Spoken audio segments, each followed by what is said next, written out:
disorder. Should we expect to see more cases over the weeks and months ahead?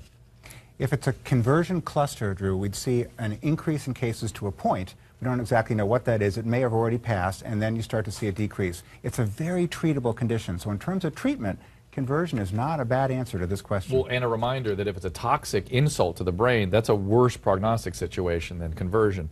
And what we just heard, we have Charlene and Lana out there in Leroy, and I want to go to you guys. I've got a bunch of Facebook questions. The first one just came to me. It's from Susan, Facebook. What do you say to people out there who insist these girls are faking? Live with the girls for just 1 week and you'll see that they're not faking. You can't fake something like this. There's way too much pain, and just the way that they twitch or the way that their outbursts are it's impossible to fake. And let's a reminder that conversion is not faking. It's not malingering, which is a different disorder.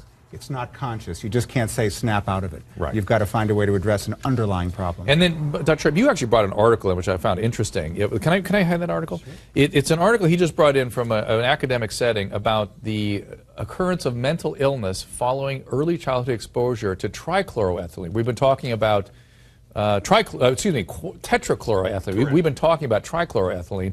And what they found is that people were exposed to this in drinking water had more psychiatric symptomatology later on. So here's another possible link. A reminder that psychiatric symptoms come from the brain. And the brain, we don't fully understand it, and there can be limited insults that could predispose to bringing out something like a conversion, say. We're affected by our environment, both toxically and in terms of healing as well. It's very